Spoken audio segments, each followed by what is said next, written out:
परम पूज्य गुरुदेव एवं स्नेह सलीला परम वंदनीय माता जी के दिव्य संरक्षण में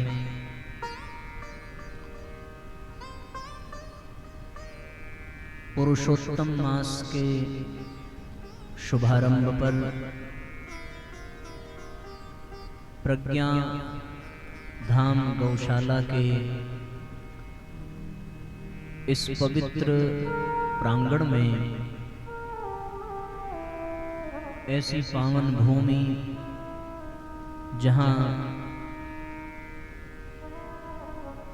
गौ माता के पावन चरण विचरण कर रहे हैं, इस पावन धरा पर आत्म कल्याण एवं लोक कल्याण की भावना से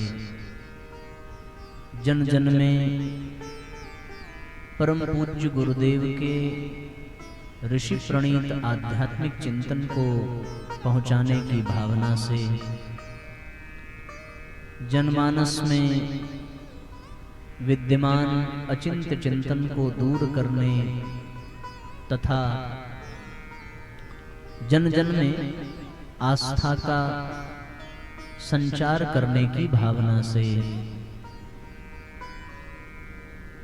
गायत्री परिवार एवं गौशाला के सभी समर्पित कार्यकर्ताओं द्वारा आयोजित 4 दिवसीय पावन प्रज्ञा पुराण कथा आज के इस पावन सत्र में आप सभी आत्मीय बंधुओं का, आत्मीय परिजनों का बहुत बहुत स्वागत, बहुत बहुत अभिनंदन है। आपके हृदय में विद्यमान गुरु सत्ता को बारंबार प्रणाम करते हुए आज के सत्र का हम सभी शुभारंभ करते हैं। साथियों, भारतीय गणना के अनुसार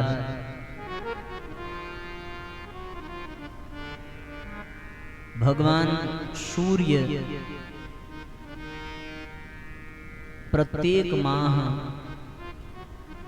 एक राशि से दूसरे राशि में प्रवेश करते हैं।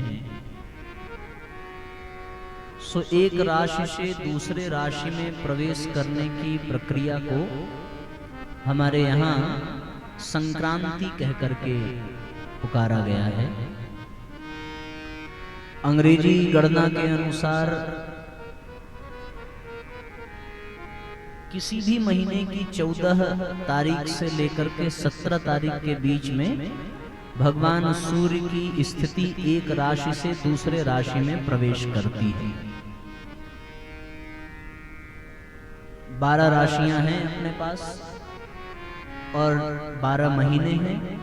सो हर महीने में सूर्य भगवान की संक्रांति का क्रम संपन्न होता है।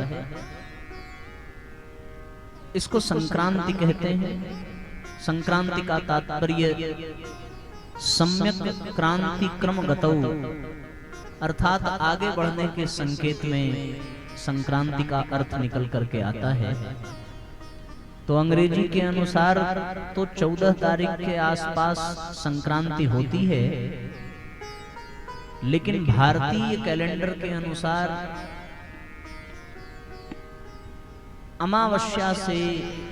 अमावस्या के मध्य भगवान सूर्य का एक राशि से दूसरे राशि में प्रवेश माना जाता है। जब ये संक्रांति न हो ऐसा भी समय आता है, और ये समय 3 वर्ष में एक बार आता है। सो जिस महीने में भगवान सूर्य एक राशि से दूसरे राशि में प्रवेश नहीं करते हैं और संक्रांति घटित नहीं होती है, उसी महीने को हमारे यहाँ अधिक मास कह करके पुकारा जाता है। सो जिस मास में, जिस महीने में यह संक्रांति संपन्न नहीं होती, उसे ही 13वां महीना अर्थात अधिक मास कह करके शास्त्रों में वर्णन किया गया है। अब इस बार इस वर्ष ज्येष्ठ मास में भगवान सूर्य की संक्रांति का योग नहीं बन रहा है, तो ज्येष्ठ मास में अधिक मास सम्मिलित हो गया है और 1 महीने का समय इसमें और तिथि के अनुसार बढ़ गया है। सो कल अमावस्या बीती, तो अब अगले अमावस्या तक जो ज्येष्ठ का महीना है ये ज्येष्ठ अधिक मास के नाम से जाना जाएगा। ये जानकारी भी रखना आवश्यक है, क्योंकि हम सभी भारतीय हैं और भारतीय परंपरा के अनुसार ये महत्वपूर्ण जानकारियां हैं, हमें स्वयं भी रखनी चाहिए और अपने आने वाली पीढ़ियों को भी इनके विषय में बताना चाहिए।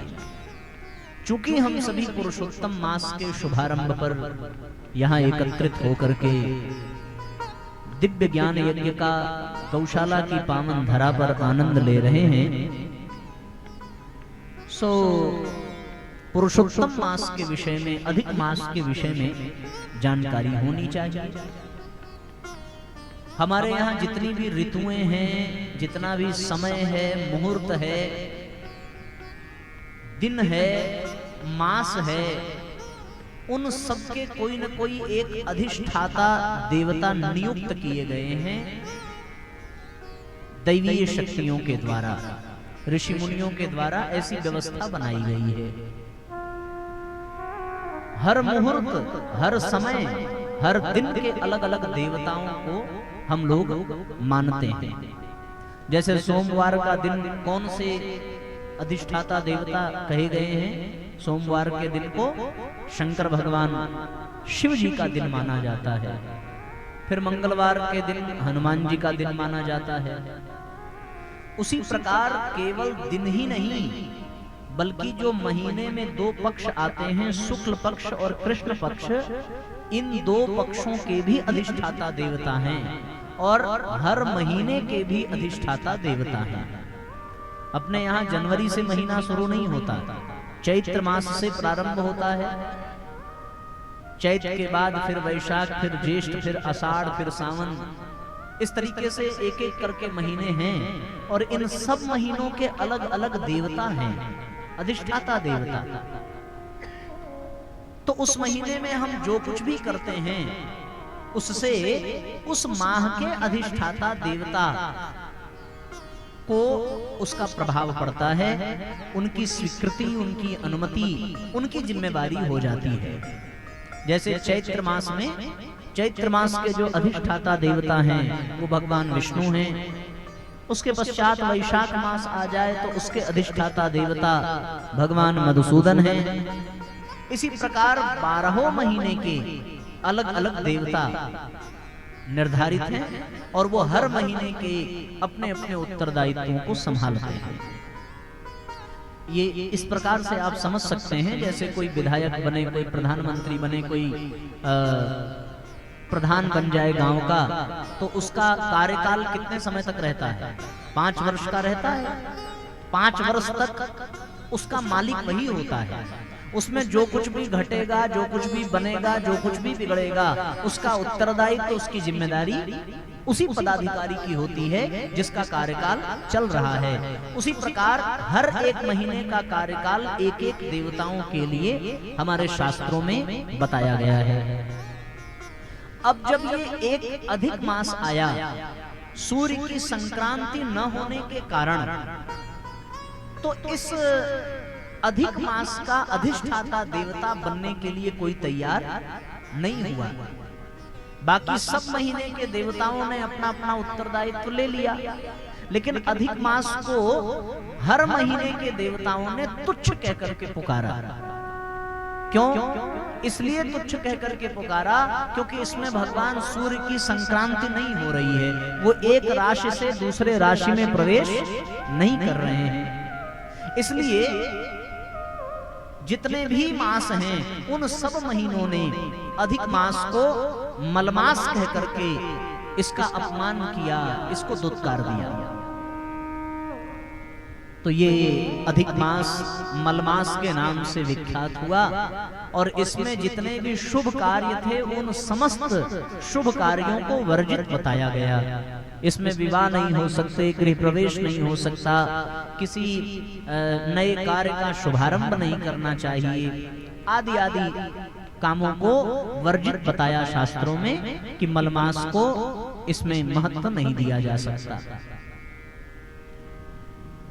तो साथियों, ऐसी कथा आती है शास्त्रों में कि जब मलमास अधिक मास को अपना अपमान महसूस हुआ और उसे सबने तुच्छ दृष्टि से देखा, तो फिर वो अधिक मास, वो मलमास बिलखते हुए दुखी मन से वैकुंठ भगवान विष्णु के पास गया और जाकर के भगवान विष्णु के चरणों में गिर करके नेत्रों से आंसू बहा करके बार बार प्रभु से प्रार्थना करने लगा कि हे दीनानाथ, आप तो परम दयालु हैं, आप सबके रक्षक हैं, आप सबके पोषक हैं, आपने ही मुझ अधिक मास का निर्माण किया है और इसके पश्चात भी सब मास के द्वारा, सब महीनों और देवताओं के द्वारा हमारा बड़ा अपमान हो रहा है।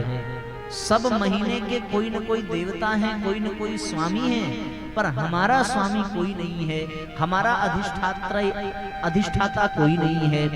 हम किसकी शरण में जाएं? हमारा पोषण कौन करेगा? हमारा उत्तरदायित्व कौन लेगा? भगवान विष्णु ने मलमास की, अधिक मास की ये समस्या सुनी, सो भगवान विष्णु ने आश्वस्त किया कि तुम्हें चिंता करने की कोई बात नहीं है। ये अधिक मास वही है कि जब हिरण्यकश्यप ब्रह्मा जी से वरदान पाया कि मैं 12 के 12 महीनों में न मरूं, तब भगवान ने अधिक मास का निर्माण किया, एक 13वें मास का, जिससे कि हिरण्यकश्यप का वध किया जा सके। पर अब उस अधिक मास का कोई देवता नहीं, कोई अधिष्ठाता नहीं, सो उसका दुख भी स्वाभाविक है। भगवान विष्णु को दया आई, सो भगवान विष्णु ने अधिक मास को अपने साथ लिया और ऊपर के लोक गोलोक में, जहाँ के स्वामी भगवान श्री कृष्ण हैं, जो भगवान श्री कृष्ण का नित्य धाम है, गोलोक धाम, वहां अधिक मास को लेकर के पहुंचे।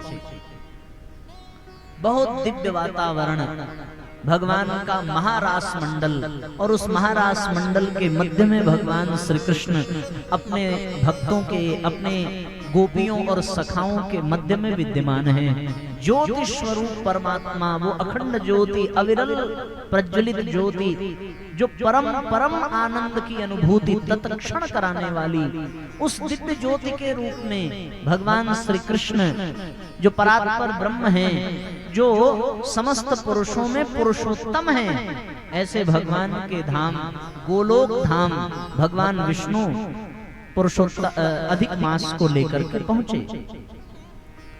भगवान श्री कृष्ण ने भगवान विष्णु से कहा कि आप अपने साथ किसको लेकर के आए हैं? भगवान विष्णु ने परिचय कराया कि प्रभु ये अधिक मास है, पर इसका अधिष्ठाता कोई नहीं है, इसका स्वामी कोई नहीं है, इस नाते ये बहुत दुखी है, सब इसका अपमान करते हैं, मलमास कह करके पुकारते हैं। आपकी शरण में आए हैं, आपकी शरण में आने वाला कभी निराश नहीं होता, आप कृपा करिए। भगवान कृष्ण मुस्कुराए और मुस्कुरा करके उन्होंने कहा कि सत्य है कि इसका कोई अधिष्ठाता नहीं है, इसके कोई देवता नहीं है, इसका कोई स्वामी नहीं है, पर ये मेरी शरण में आया है तो मैं अवश्य इस पर कृपा करूंगा। और भगवान कृष्ण ने कहा कि जैसी हमारी महिमा है, जैसा हमारा नाम है, जैसा हमारा गुण है, आज से ये सब कुछ मैं इस मास को देता हूँ और आज से इसे हमारे नाम से जाना जाएगा और इस मास को संसार पुरुषोत्तम मास कह करके पुकारेगा। इस माह में थोड़ा सा भी पुण्य कार्य किया जाए, थोड़ा सा भी जप तप और ध्यान किया जाए, तो उसके अनेकानेक गुना फल की प्राप्ति होगी। जो अन्य माह के द्वारा नहीं होती है। क्यों? क्योंकि अन्य मास के जो अधिष्ठाता हैं वो देवता गण हैं, पर इस पुरुषोत्तम मास के जो अधिष्ठाता हैं वो स्वयं भगवान श्री कृष्ण हैं, उनके अतिरिक्त और कोई नहीं है। इसलिए भगवान कृष्ण करुणा करके, कृपा करके इस मास में कोई भी पुण्य कार्य संपन्न कराया जाए, कोई भी जब तब किया जाए, उसका प्रभाव सहस्त्रों गुना बढ़ जाता है। इसका कारण क्या है? इसका कारण ये है, गीता में भगवान कृष्ण अर्जुन से कहते हैं कि कामैस्तैस्तैरृतज्ञानाः प्रपद्यन्ते न देवताः तम तम नियमास्थाय प्रकृत्या नियता स्वया। व्यक्ति अपनी अलग अलग मनोकामनाओं की पूर्ति के लिए अलग अलग देवताओं के दर पर भटकता रहता है और उन देवताओं के पीछे पीछे भागता रहता है। जिसकी जैसी मनोकामना हो, जिसे धन की कामना हो वो लक्ष्मी देवी के पीछे भागेगा, जिसे विद्या बुद्धि की कामना वो गणेश भगवान के पीछे, जो बलवान होना चाहता है वो हनुमान जी के पीछे, अलग अलग देवताओं के पीछे। जो अपने ग्रह नक्षत्रों को ठीक करना चाहते हैं वो बेचारे राहु केतु की पूजा कराने में लग जाते हैं। कोई जल इत्यादि की आपूर्ति के लिए इंद्र आदि वरुण आदि देवताओं का पूजन करता है।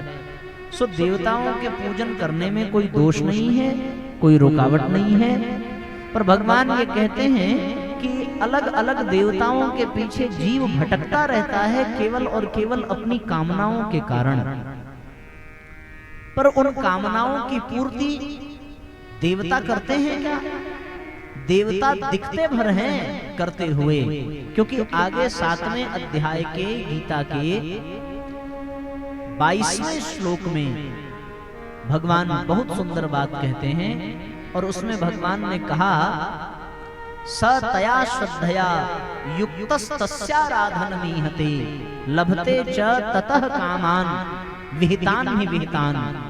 इसका अर्थ ये है कि जिन जिन देवताओं में जिन जिन लोगों की श्रद्धा रहती है और जो जो देवता उन मनोकामनाओं को पूर्ण करते हैं तो वो देवता उस मनोकामना को मेरी ही अनुमति से पूर्ण करते हैं, मेरे ही शक्ति से वो देवता आशीर्वाद देते हैं। दिखने में लगता है कि वो देवता कामना पूर्ति कर रहे हैं, आशीर्वाद दे रहे हैं, पर उनमें मेरी ही शक्ति काम कर रही है। ऐसा भगवान कृष्ण कहते हैं अर्जुन से। और फिर आगे के एक और श्लोक में भगवान कृष्ण ने अर्जुन से कहा है कि अंतवत्तु फलम तेषाम तद्भवत्यल्पमेधसाम। अंत काल में भी जो मंद बुद्धि हैं वही देवताओं की शरण में जाते हैं, क्योंकि देवान देव जयो याति, देवताओं की पूजा करने वाला देवताओं को पाता है, और मद भक्ता मेरा भक्त यान्ति मामपि, मेरा भक्त मुझे पाता है। तो अब देवताओं को प्राप्त करना बड़ी उपलब्धि है या स्वयं भगवान श्री कृष्ण को गोलोक धाम को प्राप्त कर लेना बड़ी उपलब्धि है? 8वें अध्याय में भगवान ने कहा कि ब्रह्मलोक तक व्यक्ति चला जाए तो भी उसे लौट करके इस संसार में जन्म मृत्यु के चक्र में आकर के पड़ना पड़ता है। ब्रह्मलोक तक गया हुआ व्यक्ति भी आ ब्रह्म भुवना लोका पुनरावर्तिनो अर्जुना, उसे फिर से इस संसार में आना पड़ता है। माम वेत्य तु कौन्तेय पुनर्जन्म न विद्यते, लेकिन जो मेरी शरण में आ जाता है उसे दोबारा पुनर्जन्म लेना नहीं पड़ता। ऐसा भगवान कह रहे हैं। तो भगवान के धाम को जो पाले उसे दोबारा इस संसार में नहीं आना पड़ता, पर देवताओं की पूजा करने वाला केवल देवताओं तक ही पहुंच पाता है, उसे फिर से अपने कर्मानुसार संसार में आना पड़ता है। यम प्राप्त न निवर्तन्ते तद्धाम परमं मम, जो मेरे धाम को प्राप्त कर लेता है उसे फिर इस संसार में वापस नहीं आना पड़ता। ये भगवान श्री कृष्ण कह रहे हैं। और यही भगवान श्री कृष्ण की बात इस बात को प्रतिपादित करती है, प्रमाणित करती है कि पुरुषोत्तम मास में यदि हमने जप किया, तप किया, ध्यान किया, यदि हमने कोई भी पुण्य कार्य किया, तो चूंकि इस मास के अधिष्ठाता देवता भगवान श्री कृष्ण हैं, तो हमारा किया हुआ छोटे से छोटा प्रयास भी भगवान कृष्ण के लिए हमें समर्पित करता है और हमें उनका कृपा पात्र बनाता है। अब जिस पर भगवान की ही कृपा हो जाए, उस पर देवताओं की कृपा हो अथवा न हो, उसका स्थान तो संसार में ही नहीं अन्य लोकों में भी सर्वोत्तम हो जाता है, वो परम गति को प्राप्त कर लेता है। ऐसा भगवान कह रहे हैं, परम गति को प्राप्त करने वाला भगवान कृष्ण की कृपा का अधिकारी बन जाता है। इसलिए साथियों, पुरुषोत्तम मास में बहुत सौभाग्य की बात है कि हम सभी ज्ञान यज्ञ की चर्चा के लिए एकत्रित हुए हैं, जहां हम सभी इस महत्वपूर्ण सौभाग्य को प्राप्त कर रहे हैं कि ऐसा सत्संग, ऐसा परम पूज्य गुरुदेव के दिव्य विचारों का सानिध्य, उनके द्वारा रचित पावन प्रज्ञा पुराण कथा का दिव्य संरक्षण हमें प्राप्त हो रहा है। सामान्य दिनों में इस कथा के आयोजन का फल कदाचित कुछ कम हो, पर पुरुषोत्तम मास में इस कथा का आयोजन और इस कथा में सहयोग करने वाले जितने भी कार्यकर्ता हैं, उन्हें अनेकानेक हजार लाखों गुना भगवान की कृपा की प्राप्ति होगी अन्य मास की अपेक्षा। इसमें कोई संशय नहीं है, इसमें कोई संदेह नहीं है।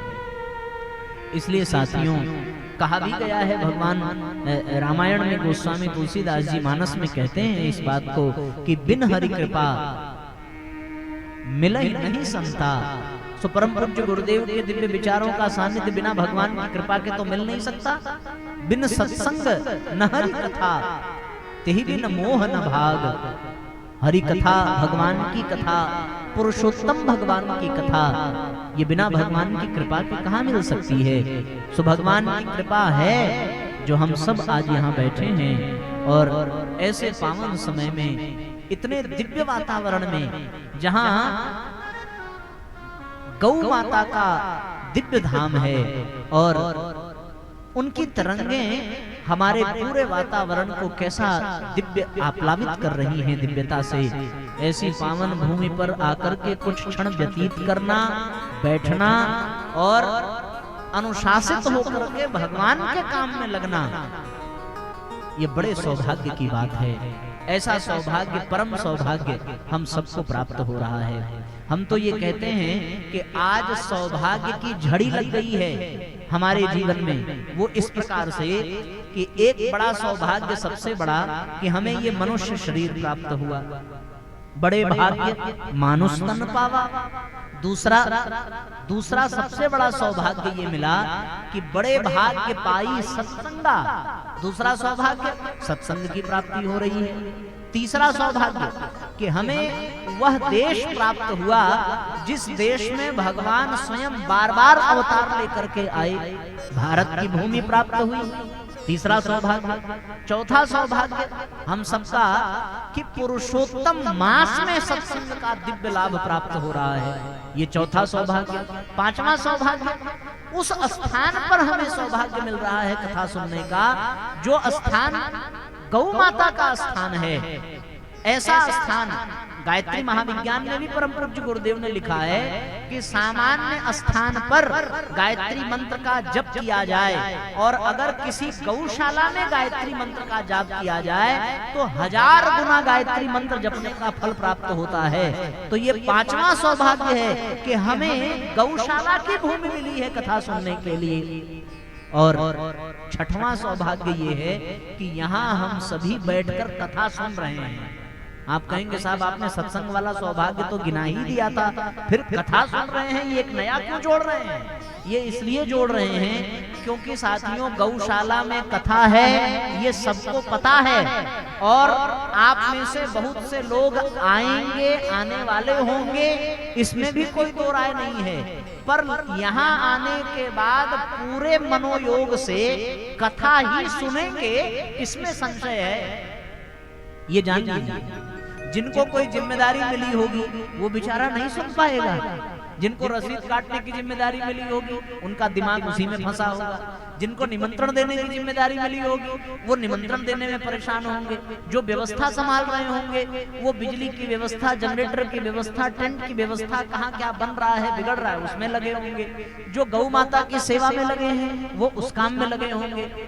लेकिन इन सब के बावजूद जिन्हें सत्संग करने का अवसर मिल रहा है, जिन्हें यहाँ बैठकर भगवान के दिव्य संदेश को व्यासपीठ के मार्मिक उद्बोधन सुनने का सौभाग्य मिल रहा है, ये छठवां सौभाग्य है। तो इस दृष्टि से देखने पर ऐसा प्रतीत होता है कि मानो आधा दर्जन सौभाग्य एक साथ आज हमें इस गौशाला में मिल गया।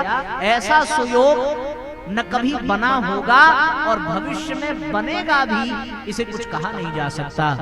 बन जाए तो भगवान की अति कृपा, लेकिन आज तो बन ही गया है। 6 सौभाग्य। इसके लिए तो साथियों अपने आप पर अत्यंत प्रसन्न होइए और भगवान का बार बार धन्यवाद करिए, और उस व्यक्ति के तो चरण छूइए जिसने आपको इस कथा का आमंत्रण दिया, सूचना दी, बुलाया, और उस व्यक्ति का भी आभार किया जाना चाहिए, उस संगठन का भी जिसने ये आयोजन किया। इसलिए परम सौभाग्य है कि भगवान कृष्ण का ये मास है, और भगवान कृष्ण को कितनी प्रिय है गौ माता।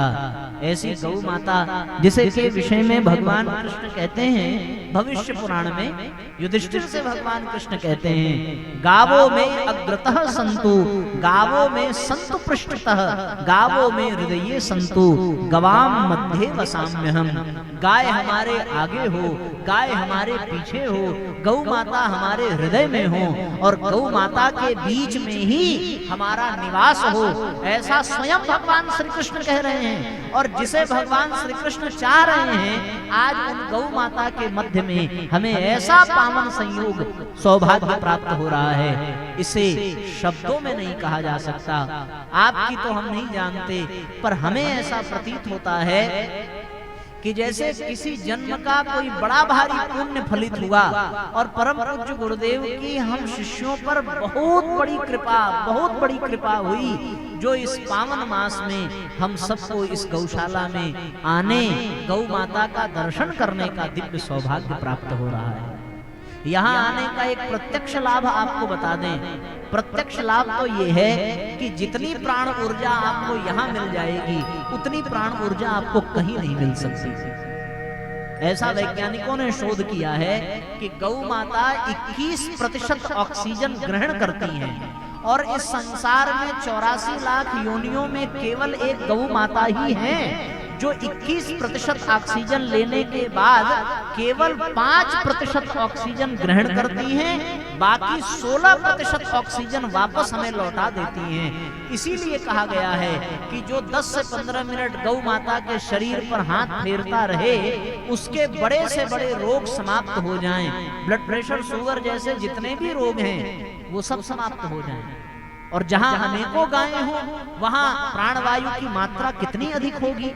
और फिर गांव के मध्य में बसा यह क्षेत्र पूर्ण रूपेण हरियाली से भरा हुआ, ये तो पावन आरोग्य धाम है, केवल गौ धाम ही नहीं है। शरीर की दृष्टि से भी बड़ा कल्याणकारी, मन की दृष्टि से भी बड़ा कल्याणकारी, और साथियों आत्मा की दृष्टि से भी बड़ा कल्याणकारी है धाम है। इसे तीर्थ ही कहना चाहिए, क्योंकि यहाँ प्राणवायु के कारण शरीर को पोषण मिल रहा है, सत्संग के कारण मन को पोषण मिल रहा है, और साधनात्मक वातावरण में आकर भगवत ध्यान करने के कारण आत्म पोषण, आत्म प्रगति का भी सौभाग्य प्राप्त हो रहा है।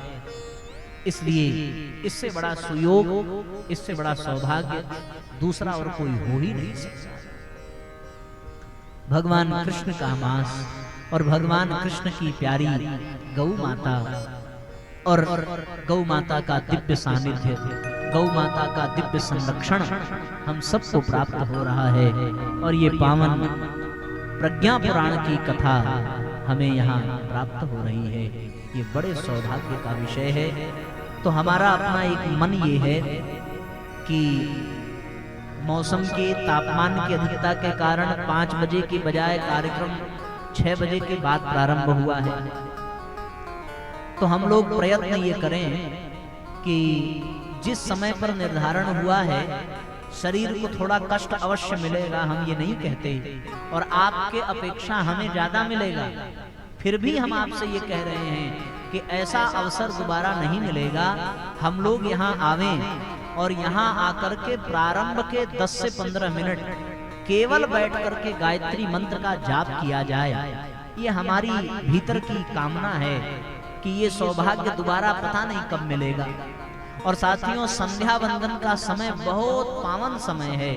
सूर्यास्त से कुछ समय पहले गायत्री मंत्र का जाप गौशाला में करने का यदि सौभाग्य मिल जाए तो इससे बड़ी बात इस मनुष्य देह के लिए दूसरी नहीं हो सकती। 1 वर्ष तक गायत्री जपा जाए, उतने में हमारे जितने पापों का शमन होगा, उतना यहाँ केवल 4 दिन गायत्री मंत्र का जाप करने मात्र से ही समाप्त हो जाएगा। ऐसा मैं नहीं, स्वयं शास्त्र कह रहा है, स्वयं भगवान वेदव्यास जी इसके बारे में लिख रहे हैं। इसलिए साथियों, आप जिस भी समय आवें, पर हम ये अवश्य कहते हैं कि कल ठीक 5:30 बजे हम यहाँ आ जाएंगे और परम पूज्य गुरुदेव की आवाज में गायत्री मंत्र का उच्चारण यहाँ होगा और हम सभी 24 बार कम से कम एक साथ एक स्वर में गायत्री महामंत्र का उच्चारण करेंगे। उसके बाद कथा का मंगलाचरण और फिर जो भी लोकाचार और कथा होगी वो क्रम संपन्न किया जाएगा। परम पूज्य गुरुदेव ने अपने उद्बोधन में एक जगह लिखा है, कहा है कि हमारे साथ बोलने पर साथ साथ में गायत्री मंत्र का मानसिक जप करना। क्यों करना? क्योंकि गुरुजी कहते हैं कि हम चारों वाणी से गायत्री मंत्र का उच्चारण करते हैं। 4 प्रकार की वाणी होती है, वैखरी वाणी, पश्यंती वाणी, परावाणी, मध्यमा वाणी। इन चारों वाणियों का उपयोग परम पूज्य गुरुदेव गायत्री मंत्र बोलने में करते हैं। हम लोगों के पास तो केवल वैखरी वाणी है जिससे हम बातचीत करते हैं, पर गुरु जी के 4 वाणियों के साथ उच्चारण किया हुआ गायत्री मंत्र जब हम सुनेंगे और उसमें स्वर में स्वर मिलाकर गायत्री मंत्र का मानसिक जप करेंगे तो ये साथियों 1000 नहीं लाख गुना हो जाएगा। कैसे लाख गुना हो जाएगा कि एक तो 1000 गुना इसलिए हो रहा है कि गौशाला में गायत्री जप होगा, और दूसरा 1000 गुना और उसमें जुड़ जाएगा कि गुरुजी की आवाज में गायत्री मंत्र का जाप होगा। तो 1000 गुणे 1000 करिए तो कितना लाख हो गया? 1 लाख हो गया कि 10 लाख हो गया? गणित जिसकी मजबूत हो बताइए, 1000 में 1000 गुणा किया जाए तो 10 लाख हो रहा है कि 1 लाख हो रहा है? 10 लाख हो गया ना। सोचिए, एक गायत्री मंत्र जपना 10 लाख गायत्री मंत्र जपने के बराबर होगा अगर यहाँ आकर के गायत्री मंत्र का जाप किया जाए। सोचिए, और हम लोग 24 लाख गायत्री मंत्र के जप का लाभ पाएंगे अगर सिद्धांत की बात करते हैं तो। और ये बात हम अपने से गणना करके नहीं कह रहे हैं। 1000 गुना लाभ गौशाला का और 1000 गुना गुरुजी की वाणी में जपने का, तो 10 लाख गुना अगर लाभ मिल रहा है तो क्या इस अवसर को छोड़ने वाले व्यक्ति को बुद्धिमान कहा जाएगा? कभी नहीं कहा जाएगा। इसलिए साथियों, ऐसे पावन स्थली पर आकर के आइए, कुछ पल भगवान के नाम का संकीर्तन करते हैं हम लोग और अपने मन, अपनी वाणी, अपने अंतःकरण को पवित्र करते हैं। फिर थोड़ी देर हम लोग पावन कथा का दिव्य रसास्वादन करेंगे, सब भावपूर्वक तालियां बजाते हुए भगवान के नाम का संकीर्तन करेंगे और फिर कुछ 2, 4, 5 बार गायत्री मंत्र का भी हम लोग उसी लय ताल में गायन करेंगे।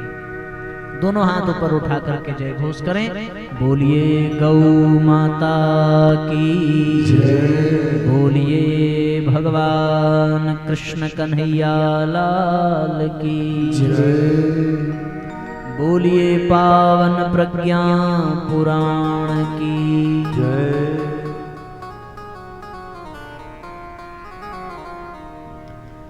जय गौ माता जय गोपाल, कृष्ण कन्हैया जय नंदलाल। सब एक साथ तालियां बजाते हुए गाएंगे।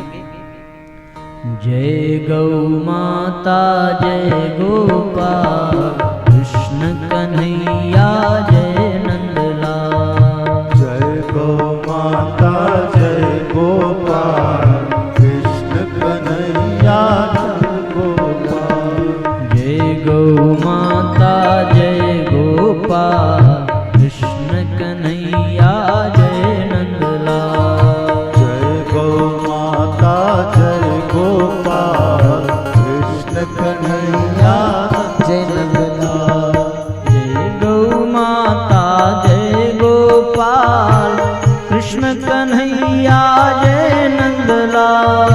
जय गौ माता जय गोपाल कृष्ण कन्हैया जय नंदलाल। जय गौ माता जय गोपाल कृष्ण कन्हैया जय नंदलाल। जय गौ माता जय गोपाल कृष्ण कन्हैया जय नंदलाल। कृष्ण कन्हैया जय नंदलाल। जय गौ माता जय गोपाल कृष्ण कन्हैया जय नंदलाल। जय गौ माता जय गोपाल कृष्ण कन्हैया जय नंदलाल। दोनों हाथ ऊपर उठा करके एक साथ तालियां बजाइए।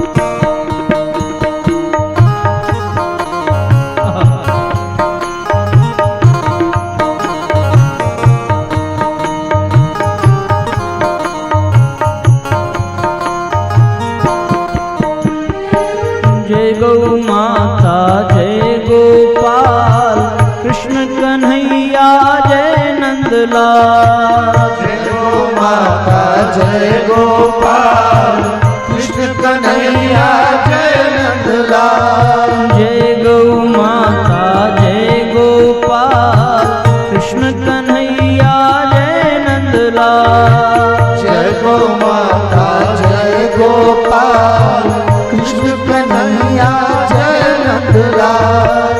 कृष्ण कन्हैया जय नंदलाल।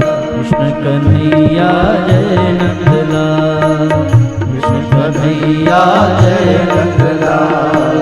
कृष्ण कन्हैया जय नंदलाल।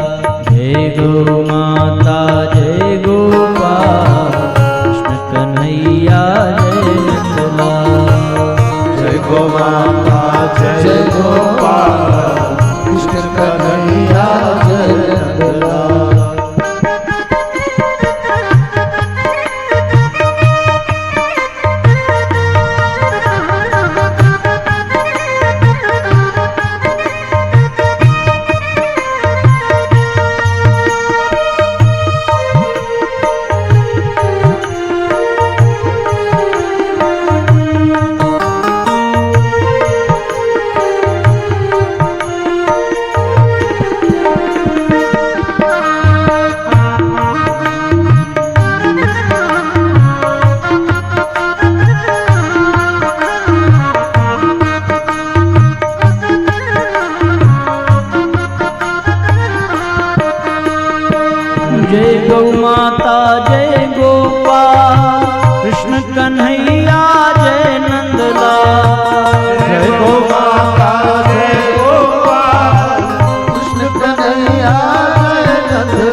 जय गोपाल कृष्ण कन्हैया जय नंदलाल। जय गो माता जय गोपाल दोनों हाथ ऊपर उठा करके जय नंदलाल। जय गौ माता जय गोपाल कृष्ण कन्हैया जय नंदलाल। जय गो माता जय गोपाल कृष्ण कन्हैया जय नंदलाल। गोविंद जय जय गोपाल जय जय। गोविंद जय जय गोपाल जय जय। गोविंद जय जय गोपाल जय जय। गोविंद जय जय गोपाल जय जय। राधा रमण हरि गोविंद जय जय। राधा रमण हरि गोविंद जय जय। गोविंद जय जय गोपाल जय जय।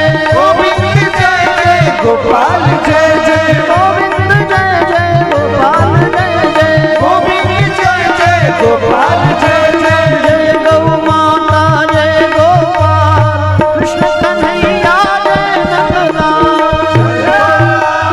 जय गोपाल कृष्ण कन्हैया जय नंदलाल। जय गौ माता जय गोपाल कृष्ण कन्हैया जय नंदलाल। जय गो माता जय गोपाल कृष्ण कन्हैया जय नंदलाल। कृष्ण कन्हैया जय नंदलाल। कृष्ण कन्हैया जय नंदलाल। जय गौ माता जय गोपाल।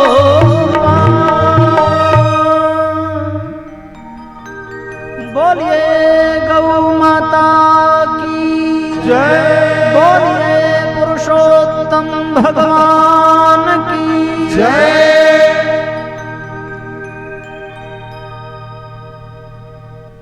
साथियों, भारतीय संस्कृति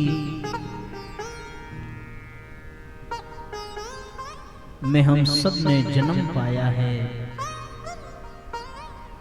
एक ऐसी संस्कृति जिसके विषय में कहा गया, सा प्रथमा संस्कृतिर विश्ववारा। समूचे सृष्टि की प्रथम संस्कृति है भारतीय संस्कृति। एक ऐसी संस्कृति जिसके सिद्धांतों को जीवन में धारण किया जाए तो शूद्र भी ब्राह्मण बन सकता है। एक ऐसी संस्कृति जिसके अनुशासन को, आदर्शों को जीवन में उतारा जाए तो पाषाण भी परमात्मा बन सकता है। भारतीय संस्कृति एक ऐसा जीवन दर्शन है जो पागल को भी परमहंस बना दे, जो अंगुलीमाल को भी बुद्धत्व प्रदान कर दे। भारतीय संस्कृति में वो सामर्थ्य है। एक ऐसी संस्कृति है, ऋषि मुनियों के द्वारा पुष्पित पल्लवित संस्कृति है। बड़े बड़े योगी यतियों के द्वारा, त्यागी तपस्वियों के द्वारा पोषित संस्कृति है ये भारतीय संस्कृति। और ये भारतीय संस्कृति स्वयं परमात्मा के द्वारा संरक्षित संस्कृति है, इसलिए ये सर्वश्रेष्ठ है। इस संस्कृति को मिटाने के लिए अगर किसी ने अपनी दृष्टि उठाई तो उसका समूल विनाश हो गया, पर इस संस्कृति का बाल भी बाका न हो सका। कौरवों ने इस संस्कृति को मिटाना चाहा सो मिट गए। रावण इस संस्कृति को मिटाना चाहता था पर रावण मिट गया। संस्कृति पर कोई आंच नहीं आई। ये भारतीय संस्कृति ये आज की नहीं है, ये उस दिन से प्रारंभ हुई जिस दिन ये सृष्टि प्रारंभ हुई। और कहा गया है साथियों कि भारतीय संस्कृति के 5 आधार हैं, 5 स्तंभ हैं। प्रचार प्रसार के लिए जो पत्रक छपा है उसमें भी ये बात लिखी है। और संयोग ये कि आज ही मैंने पत्रक वो पूरा पढ़ा हमने। इसके पहले तो हमने उसे पढ़ा भी नहीं था, भैया ने भेज दिया, सो हमने कार्यक्रम का समय देख लिया कि कितने बजे से है, कैसे क्या है। पर आज उसकी विषय वस्तु पर ध्यान गया, मैं बैठ करके चर्चा कर रहा था तो उसमें भी ये बात लिखी है। और फिर आप पीछे जो बैनर देख रहे हैं, इसको थोड़ा और व्यवस्थित करना पड़ेगा। ये बैनर भी इसी भाव से बनाया गया कि भारतीय संस्कृति के 5 स्तंभ पीछे के बैनर में आप देख सकते हैं। कुछ भाग आपको ना दिख रहा होगा, पर अगर ये फ्रेम के साथ लगा होता तो आप स्पष्ट रूप से देख पाते कि एक तरफ ऊपर की ओर माँ गायत्री हैं, दूसरी ओर भगवान गीता का उपदेश दे रहे हैं, तीसरी ओर नीचे स्वयं इस तरफ बाईं ओर माँ गंगा हैं और दाईं ओर हमारे गौ माता हैं और बीच में हमारी गुरु सत्ता है। यही भारतीय संस्कृति के 5 स्तंभ हैं। गौ, गंगा, गीता, गायत्री और गुरु, ये 5 हैं स्तंभ इस संस्कृति के, जिसे हम सबने विरासत में पाया है।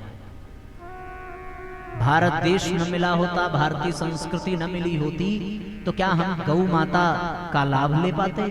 क्या हम गंगा माता का लाभ ले पाते? क्या गायत्री माता के विषय में जान पाते? क्या गीता का ज्ञान हमें प्राप्त हो पाता? क्या हम गुरु सत्ता से जुड़ पाते? इन 5 से ही मिलकर के बना है। जिस प्रकार पंच तत्व से ये शरीर बना है, जिस प्रकार पंच प्राण से ये जीवन चल रहा है, जिस प्रकार पंच तन्मात्राओं के द्वारा हमारी पंच इंद्रियां सक्रिय हैं, जिस प्रकार 5 पांडवों के बल पर महाभारत का धर्मयुद्ध जीता गया, उसी प्रकार साथियों 5 स्तंभ हैं भारतीय संस्कृति के। गौ, गंगा, गीता, गायत्री और गुरु 5 स्तंभ हैं। संयोगवश 2-4 दिन पहले स्वाध्याय में एक बादा की बहन जी जुड़ती हैं, उन्होंने एक प्रश्न किया था हमसे कि भैया गौ, गंगा, गीता, गायत्री में और गुरु में प्रथम स्थान आप किसको देते हैं? उनका ऐसा प्रश्न आया था।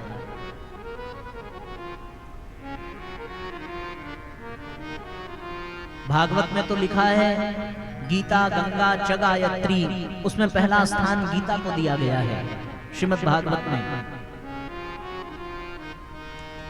उनके द्वारा पूछे गए प्रश्न पर हम भी चिंतन करने लगे और चिंतन में सहज ही परम पूज्य गुरुदेव की प्रेरणा से एक बड़े सुंदर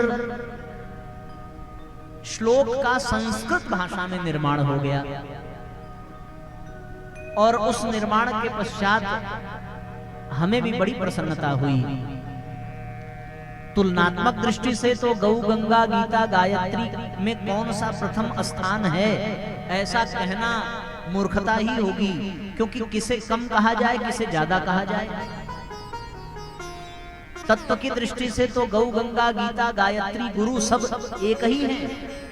गुरु के लिए भी कहा जाता है गायत्री रूपिणे सदा यस्य वागमृतम हन्ति विषम संसार संगकम, तो गुरु ही गायत्री है, गायत्री ही गुरु है। गंगा और गायत्री में भी कोई अंतर नहीं है, क्योंकि दोनों की उत्पत्ति एक साथ हुई है गंगा दशहरा के दिन। जिस दिन गंगा दशहरा उसी दिन गायत्री जयंती। आप कल्पना करके देखिए, ज्येष्ठ शुक्ल दशमी तिथि को गंगा माता का भी अवतरण हुआ है और गायत्री माता का भी हुआ है। सो गायत्री का पहला अक्षर ग ही गंगा का परिचायक है। त्रिवेणी में स्नान करते हैं गंगा, यमुना, सरस्वती, और वो त्रिवेणी ही गायत्री है।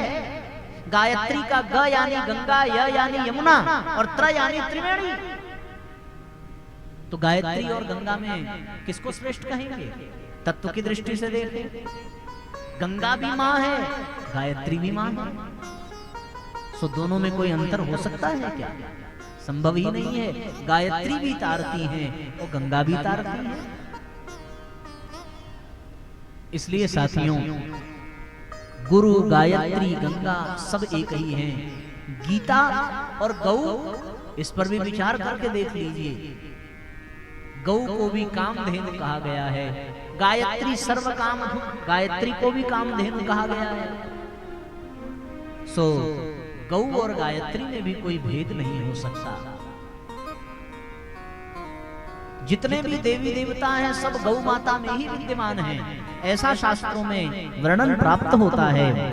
पृष्ठे ब्रह्मा, पीठ पर ब्रह्मा, गले विष्णु, गले में भगवान विष्णु, मुख में रुद्र भगवान शंकर का स्थान प्रतिष्ठित, मध्य देवगणाः सर्वे, मध्य में सारे देवता गौ माता के विद्यमान हैं, और रोमकूपे महर्षयः, रोम रोम में ऋषि मुनि महर्षि विद्यमान हैं।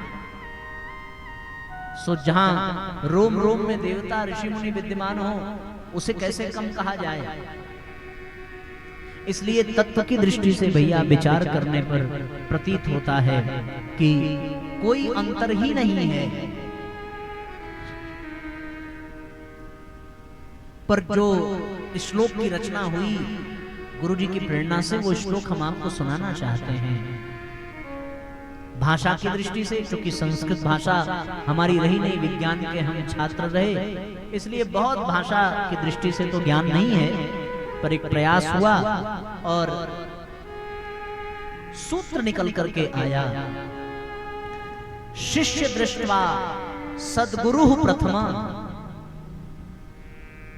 साधक दृष्ट्या गीता, तत्व दृष्ट्या गायत्री प्रथमा, गो गंगा च जीवनाय श्रेष्ठा। ये श्लोक का निर्माण हुआ और 3-4 दिन पहले ही उन्होंने पूछा था। सो सवेरे का समय था, तो और इसका अर्थ हम आपको बतावें। पहला चरण है इस श्लोक का कि शिष्य दृष्टया सद्गुरु प्रथमा। शिष्य की दृष्टि से देखा जाए तो सबसे पहले तो गुरु ही है, गुरु से बढ़कर के और कौन होगा, जब गुरु को गोविंद से बढ़कर के कह दिया गया। लेकिन ये कौन सी दृष्टि है? शिष्य की दृष्टि। हम किस दृष्टि से किस वस्तु को देख रहे हैं उस पर बड़ा असर पड़ता है। हमारी दृष्टि कैसी है वैसी ही सृष्टि बन जाती है। एक पेड़ खड़ा है, कोई लकड़हारा उस पेड़ को देखेगा तो उसको लगेगा कि इसकी लकड़ियां बहुत महंगी बिकेंगी, बड़ा पैसा मिलेगा। पर कोई चिकित्सक उस वृक्ष को देखे तो उसके लिए वो वृक्ष औषधि का भंडार होगा। कोई यात्री जो धूप से बिल्कुल जल रहा हो, थका हो, हारा हो, उसके लिए वो वृक्ष छाया का, आश्रय का केंद्र बनेगा।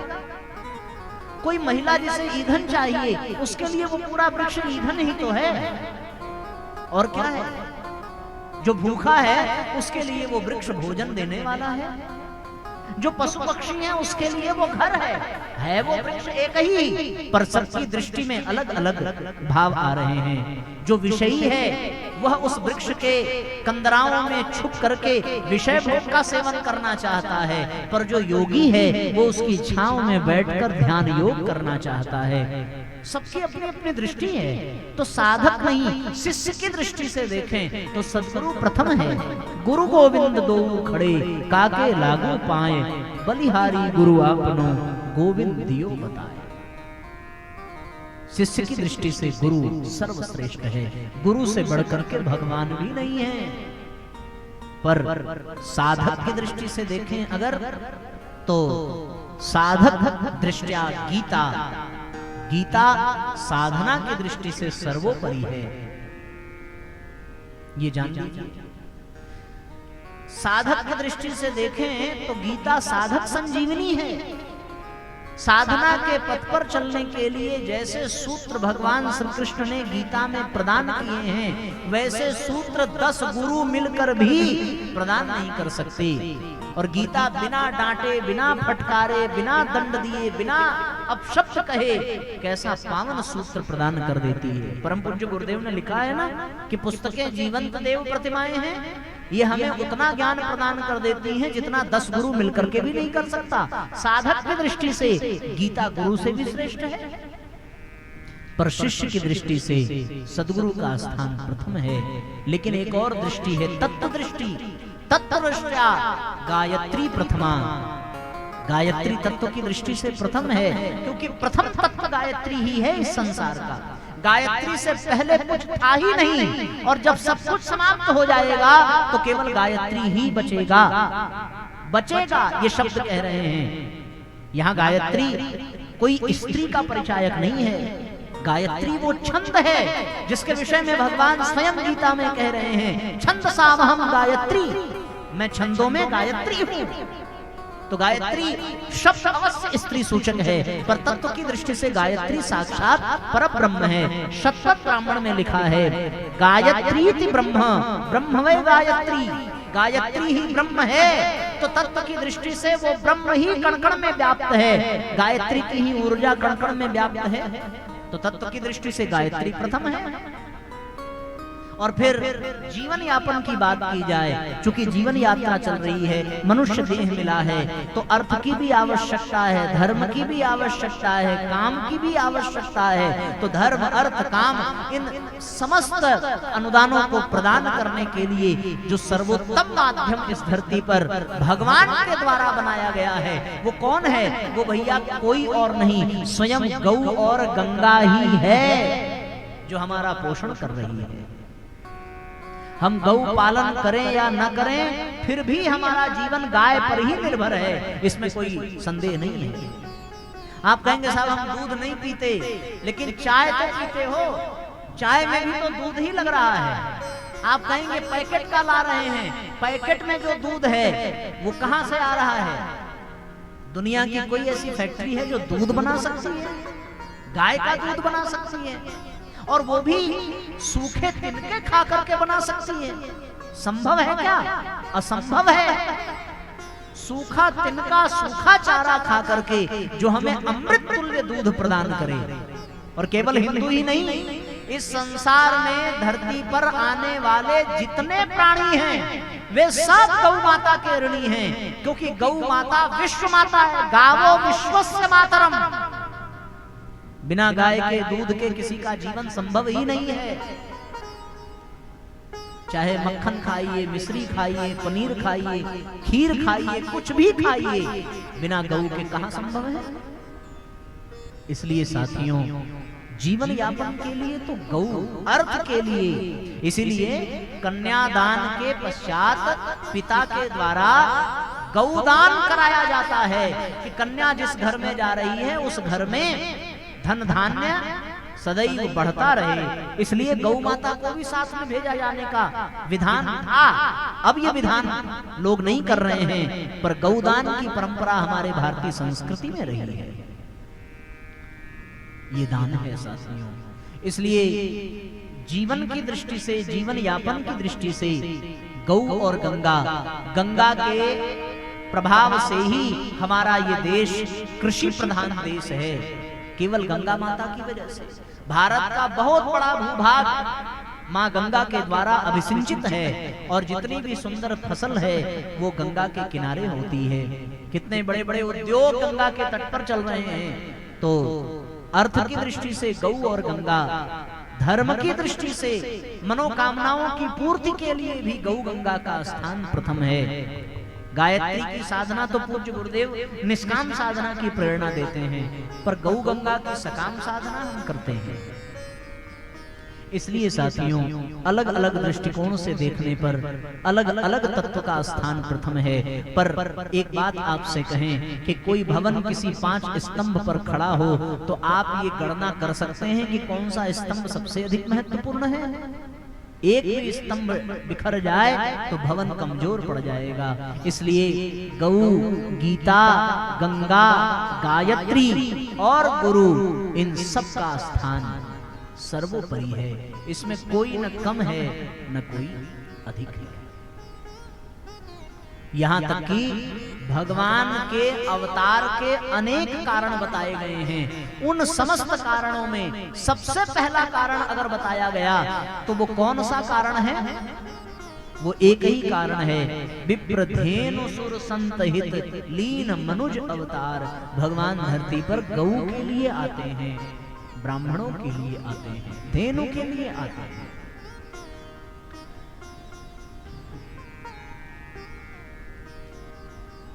इसलिए साथियों, सबका स्थान सर्वोपरि है, सब समान हैं। अलग अलग दृष्टिकोण से अलग अलग प्रभाव निकल करके आता है, पर मूलतः जब जब भगवान के अवतार हुए हैं तब भगवान ने गौ सेवा का क्रम संपन्न किया है। भगवान राम के चरित्र में भी गौ लीला का वर्णन आता है। कृष्ण भगवान तो विख्यात ही हैं गोपाल के नाम से, और राम कथा और कृष्ण कथा में गौ माता के विषय में आपने बहुत सुना होगा। चूंकि हम सभी परम पूज्य गुरुदेव से जुड़े हैं और गुरुजी हमारे निष्कलंक प्रज्ञावतार के रूप में प्रतिष्ठित हैं, 24वें अवतार के रूप में, प्रज्ञावतार के रूप में, कल्कि अवतार के रूप में परम पूज्य गुरुदेव इस धरती पर सक्रिय हैं, उनकी चेतना सक्रिय है। सो केवल भगवान राम भगवान कृष्ण ही नहीं, स्वयं परम पूज्य गुरुदेव ने भी गौ की सेवा को महत्व दिया है। प्रथम स्थान गुरुजी के जीवन में गौ माता का है, और इसके एक नहीं अनेकों प्रमाण मिलते हैं। मुझे अच्छी तरीके से स्मरण आता है, गुरुदेव की आयु लगभग 4-5 वर्ष की रही होगी। एक बार गुरुजी बाहर खेल रहे थे और वहीं कोई गाय के थन से दूध दूह रहा था। जब गुरुदेव बिल्कुल 4-5 वर्ष के थे और गुरुजी ने गाय को दूहने से पहले एक बड़ा मार्मिक दृश्य देखा। कैसा दृश्य देखा कि गाय का बछड़ा गाय के थन को मुख में लेकर दूध पी रहा है और गाय दूहने वाला जबरदस्ती बछड़े के मुख में उंगली डाल करके गाय के थन से अलग कर रहा है और रस्सी बांध करके उसको खींच रहा है। बछड़ा जिद कर रहा है कि हम नहीं जाएंगे। गाय आतुर भाव से अपने बछड़े को देख रही है, बछड़ा अपनी माता गौ को देख रहा है, और वो नन्हा सा बालक श्री राम जो हम सबके गुरुदेव, उन्होंने ये दृश्य देखा तो उनके आंखों से आंसू गिरने लगे। वो दौड़ते दौड़ते गए अपनी माता के पास। ताई जी कहते थे, और ताई जी से उन्होंने कहा कि ये गाय के बछड़े को अलग क्यों कर रहे हैं। ताई जी ने समझाया, अलग नहीं करेंगे तो दूध हम लोगों को कैसे मिलेगा। आप कल्पना कर सकते हैं क्या इस बात की कि वो 4-5 वर्ष का बालक, उसने कहा कि बछड़े के हिस्से का दूध छीन करके हम लोग दूध पीते हैं। और उन्होंने शपथ लिया कि मैं आज के बाद गाय के दूध को हाथ ही नहीं लगाऊंगा, संकल्प है हमारा। जिद कर बैठे बालहट, और बालहट के सामने सब विवश हो गए। 1 दिन बीता, 2 दिन बीता, 3 दिन बीता, पर उस बालक ने बार बार कहने पर भी दूध को हाथ नहीं लगाया। ऐसा कठोर संकल्प लिया अपने बाल्यावस्था में परम पूज्य गुरुदेव ने कि बछड़े के हिस्से का दूध पी करके हमें बड़ा नहीं होना। सबने कहा कि दूध बहुत पौष्टिक है, बड़ा पोषण है, बड़ी ताकत मिलेगी, कमजोर पड़ जाएगा, कुपोषण हो जाएगा। लेकिन उस नन्हे से बालक ने कोई प्रतिकार नहीं किया, बस एक ही हठ कि बछड़े के हिस्से का दूध पी करके हमें बड़ा ही नहीं होना है, हम कमजोर ही रहे, हमें स्वीकार है। 3-4 दिन बीत जाने के बाद पिताजी माताजी उनके सब समझाने लगे। उसके बाद एक नियम बना उनके घर में, और वो नियम जब लागू हुआ तब गुरुजी ने पीना दूध प्रारंभ किया। और नियम क्या बना? नियम ये बना गुरुजी का नियम कि कोई भी बछड़ा अपनी माता का दूध जब तक पीना चाहे तब तक वो पिए। जब वो खुद से हट जाएगा उसके बाद जितना दूध बचेगा उतना ही दूध गाय से लिया जाएगा, और उतने में ही हमें जितना मिलेगा हम पिएंगे, अन्यथा नहीं पिएंगे। वो संकल्प गुरुजी का, और तब से लेकर के जीवन पर्यंत उन्होंने इस संकल्प का पालन किया। बछड़ा जब तक मर्जी तब तक गाय का दूध पीता, और उसके बाद जो दूध बचता केवल उतना ही दूध निकाल करके परम पूज्य गुरुदेव दूध का सेवन करते।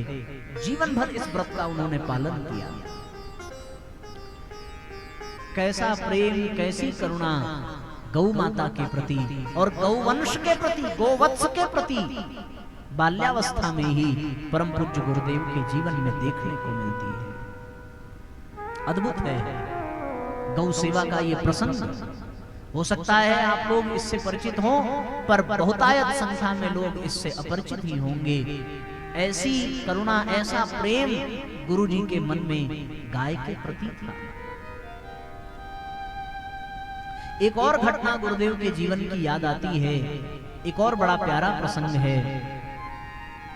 उस समय गुरुजी की अवस्था लगभग 18-19 वर्ष की हो गई थी, पर गांव में उस समय भी यह नियम था कि जो गायें कमजोर हो जाती थीं उन्हें ऐसे ही छोड़ दिया जाता था, या जो बेकार हो जाए उन्हें कसाई के हाथों बेच दिया जाता था।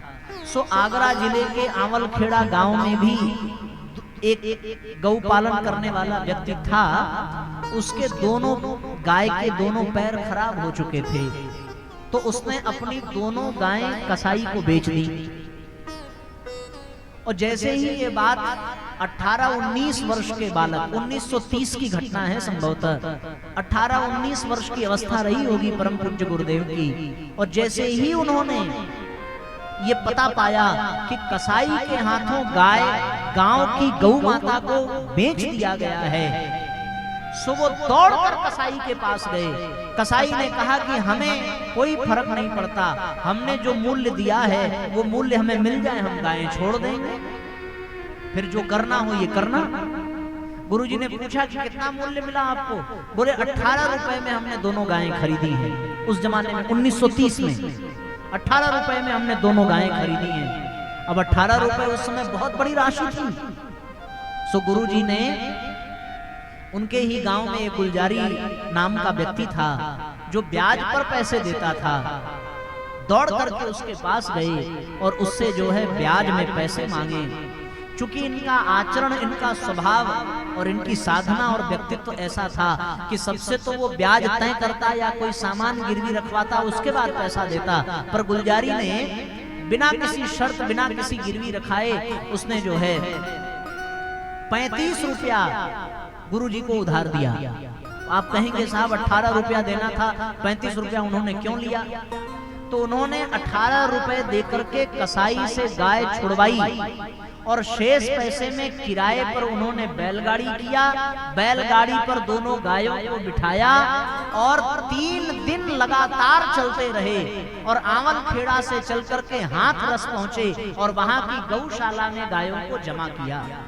पर इसमें भी एक बड़ी गहरी बात छुपी हुई है कि लगभग 10-20 किलोमीटर चलने पर जो 2 बैल उस बैलगाड़ी में लगे थे, उसमें से एक बैल चलने से ठिठक गया, वो आगे बढ़ता ही नहीं था।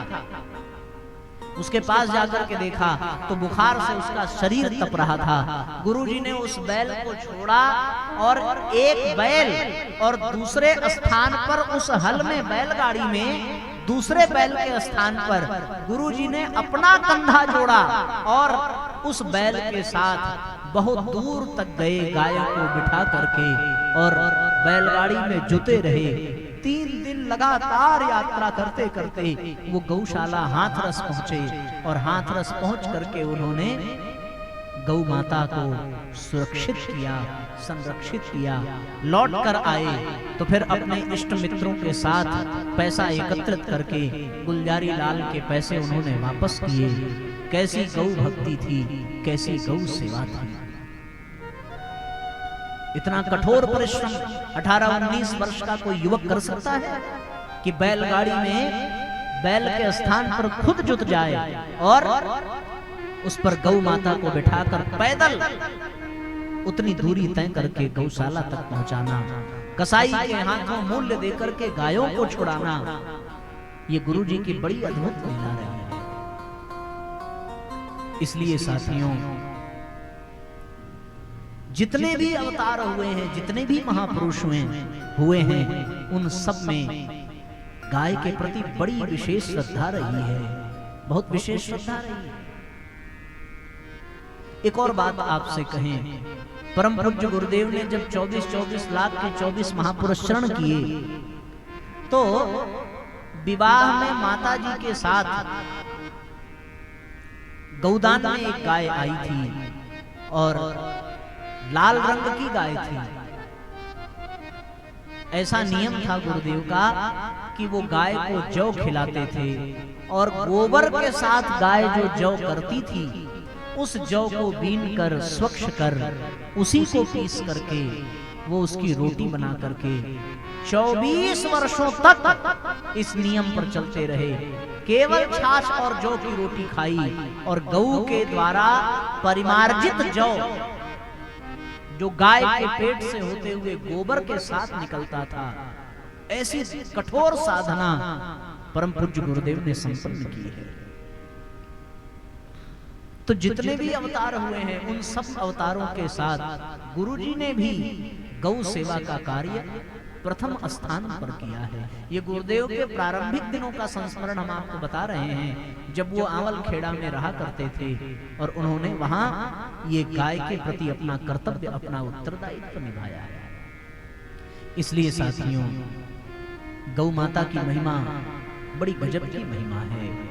जब इतने महापुरुष, इतने अवतारी सत्ताओं ने गौ माता को इतना सम्मान और सत्कार दिया है, श्रद्धा दी है, तो हम सबके मन में भी गाय के प्रति विशेष श्रद्धा और सम्मान होना ही चाहिए।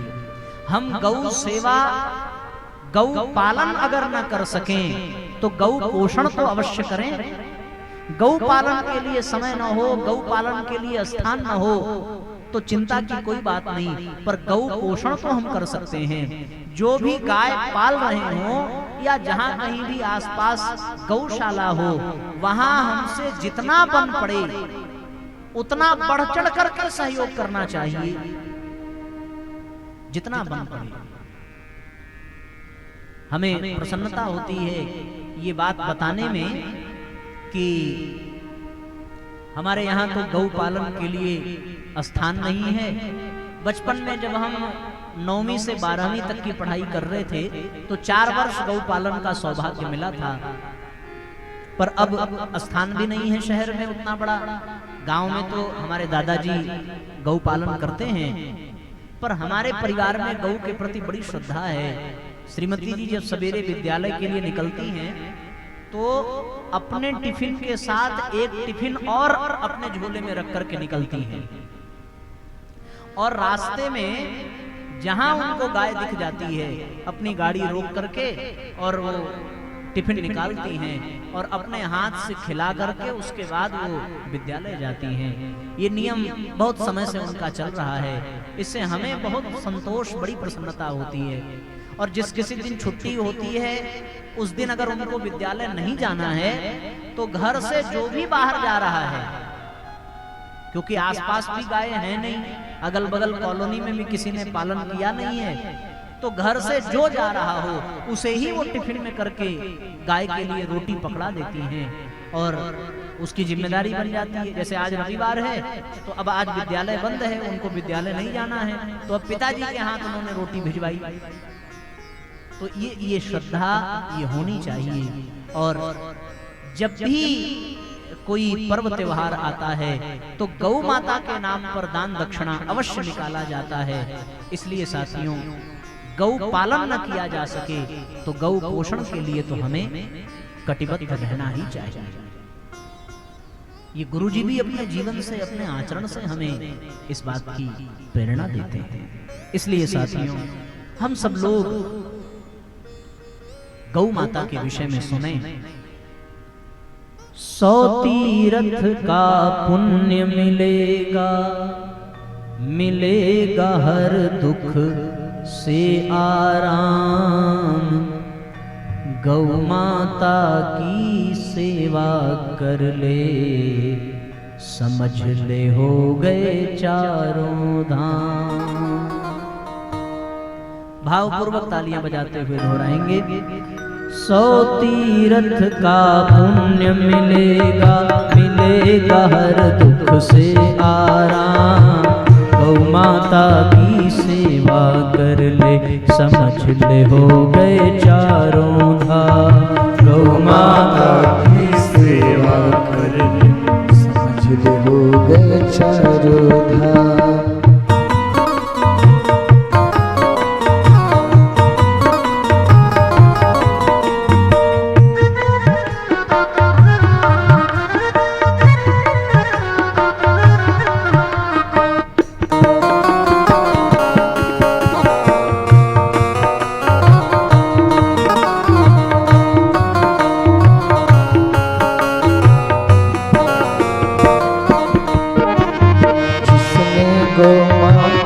जिसने गौ की सेवा कर ली वो जीवन तो निहाल है। जिसने गौ की सेवा कर ली वो जीवन तो निहाल है। गोपालन से ही कन्हैया कहलाए गोपाल है। गौपालन से ही कन्हैया कहलाए गोपाल है। जिसने गौ की सेवा कर ली वो जीवन तो निहाल है। गोपालन से ही कन्हैया कहलाए गोपाल है। गौ माता से प्रेम तू कर ले हो जाएंगे तेरे साथ। गौ माता से प्रेम तू कर ले हो जाएंगे तेरे श्याम। गौ माता की सेवा कर ले समझ ले हो गए चारों धाम। गौ माता की सेवा कर ले समझ ले हो गए चारों धाम।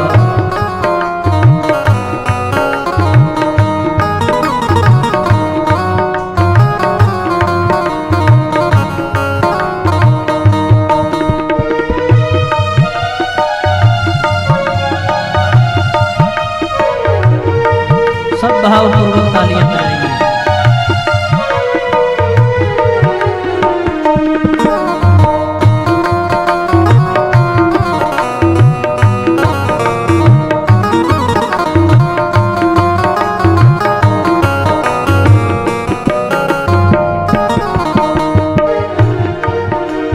जिसके एक स्पर्श से होता कितने ही पापों का नाश। जिसके एक स्पर्श से होता कितने ही पापों का नाश। देवी देवता नदिया तीरथ करते जिसमें हर पलवार। देवी देवता नदिया तीरथ करते जिसमें हर पलवार। वेद पुराण और संत मुनि भी करते हैं जिसको प्रणाम। वेद पुराण और संत मुनि भी करते हैं जिसको प्रणाम। गौ माता की सेवा कर ले समझ ले हो गए चारों धाम। गौ माता की सेवा कर ले समझ ले हो गए चारों धाम।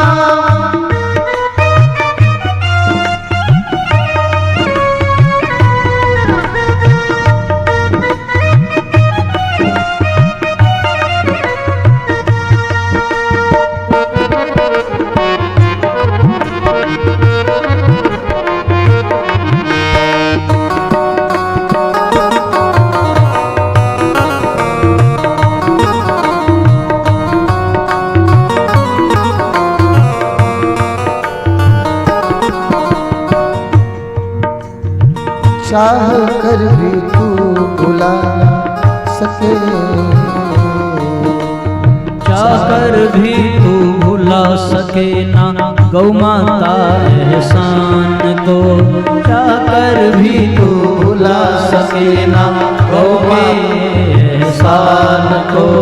पूजना है तो पूज ले भैया धरती के भगवान को। पूजना है तो पूज ले भैया धरती के भगवान को।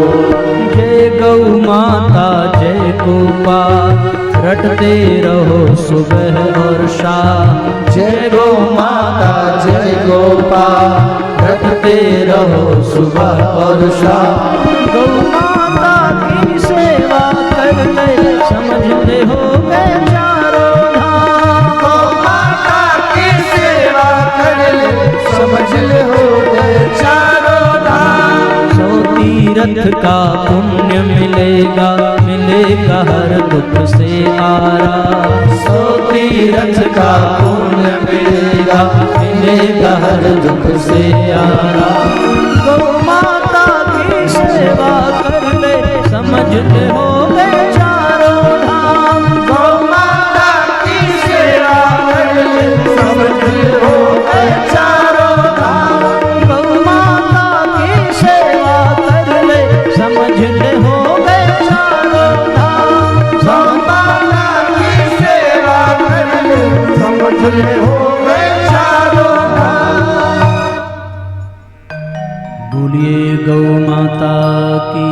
जय। बोलिए गायत्री माता की जय। बोलिए गंगा माता की जय। बोलिए परम पूज्य गुरुदेव की जय। बोलिए प्रज्ञा पुराण की जय हो। तो इस तरीके से साथियों, भारतीय संस्कृति के जो आधार स्वरूप हैं, गौ, गंगा, गीता, गायत्री और गुरु, ये मनुष्य जीवन के कल्याण का सर्वोत्तम आधार है। इनमें से किसी का भी अभाव हो जाए तो फिर जीवन की कल्पना भी संभव नहीं है। और चूंकि हम लोग गौशाला में हैं और गौ माता के विषय में सुन रहे हैं, इसलिए इस दृष्टि से देखने पर ऐसा प्रतीत होता है कि गुरु और गायत्री की कृपा भी अगर पानी है तो आपको गौ माता की ही शरण में जाना होगा। गौ की कृपा के बिना स्वयं भगवान भी हम पर कृपा नहीं करते। गौ माता के आशीर्वाद से ही गुरु, गायत्री, गंगा, गीता, गोविंद की प्राप्ति होती है।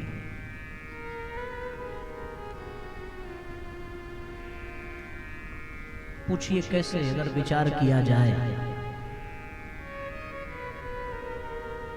गायत्री माता की प्राप्ति के लिए कोई न कोई गायत्री मंत्र का अनुष्ठान तो करना ही पड़ेगा। गायत्री मंत्र का आप अनुष्ठान करेंगे तो क्या कोई अनुष्ठान बिना घी का दीपक जलाए और बिना यज्ञ किए संपन्न हो सकता है? और घी का ही दीपक जलाना सर्वोत्तम बताया गया है। और घी मिलेगा कहां से? गौ सेवा से। कि दूसरा कोई विकल्प है? बाबा रामदेव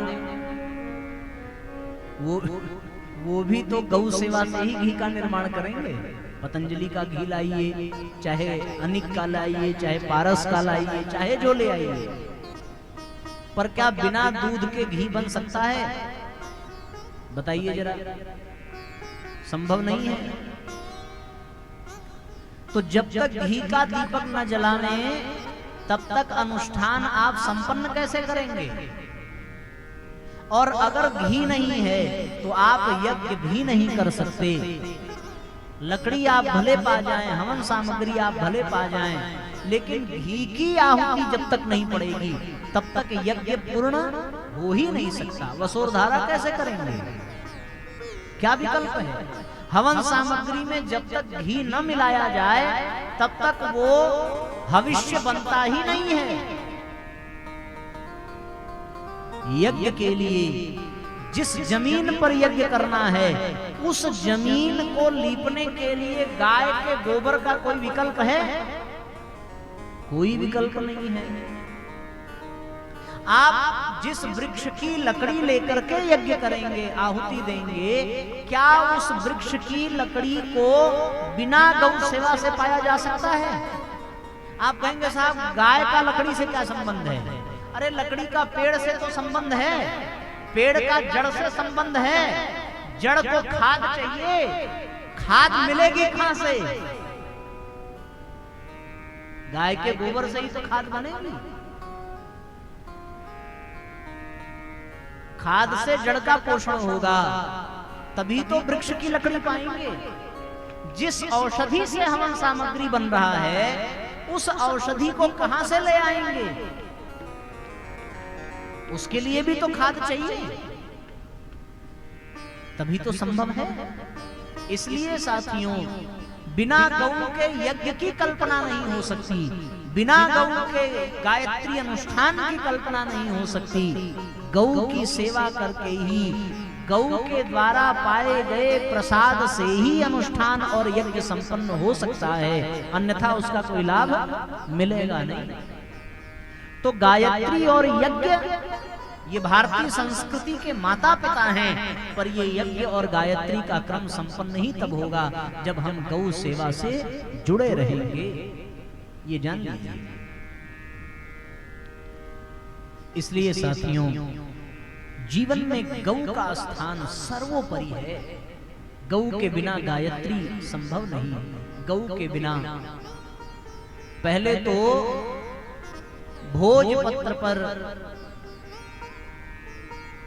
लिपि का वर्णन किया जाता था, लिखे जाते थे शब्द। आजकल कागज का युग आ गया, तो कागज का निर्माण भी गाय के गोबर से ही किया जाता है।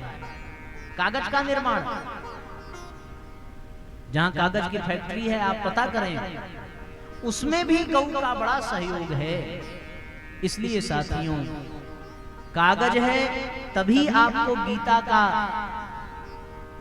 सौभाग्य मिलेगा। पन्ना ही नहीं होगा तो लिखेंगे किस पे, प्रकाशित किस पे करेंगे? मूलभूत चीजें हम आपको बता रहे हैं। तो बिना गौ के गीता भी नहीं संभव है। स्याही और कागज में भी गौ का योगदान है। वृक्षों की छाल से कागज बनता है, तो हमने आपको ये बताया ही कि वृक्ष गाय के खाद से ही बढ़े हैं।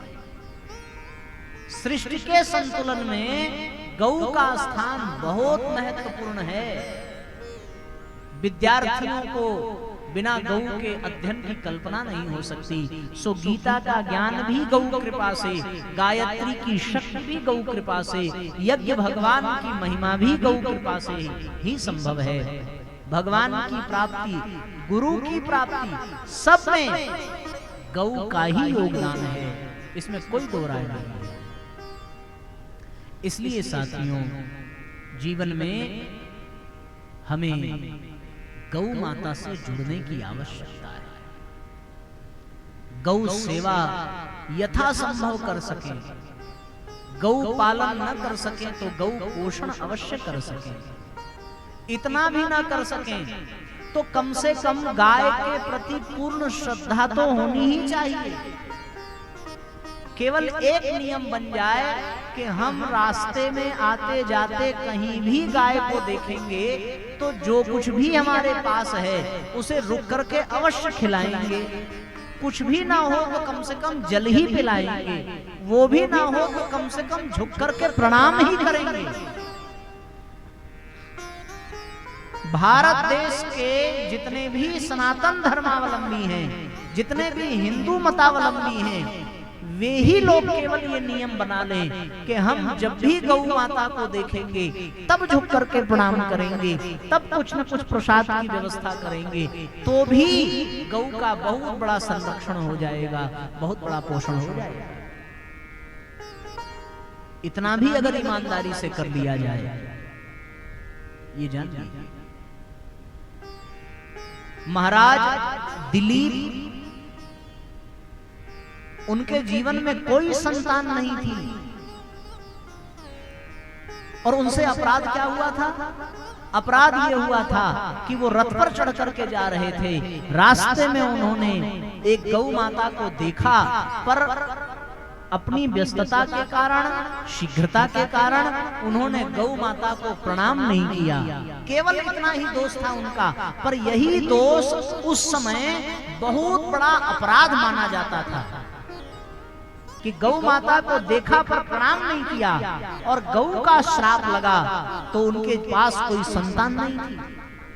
रोते बिलखते अपने गुरु वशिष्ठ के पास गए। गुरुदेव वशिष्ठ ने दिव्य दृष्टि से देखा कि आपसे गौ का अपमान हो गया है और उस अपमान के कारण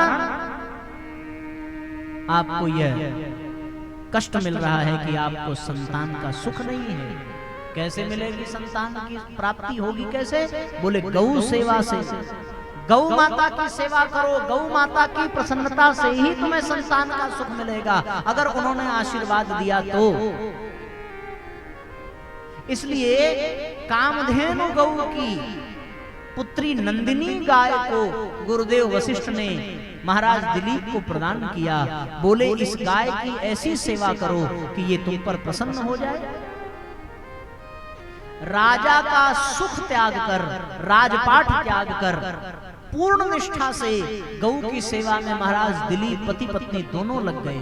दोनों गाय के खाने पर खाते, गाय के बैठने पर बैठते, गाय जल पीती तब जल पीते, गाय सोती तब उसका पहरा देते, उसकी सुरक्षा करते।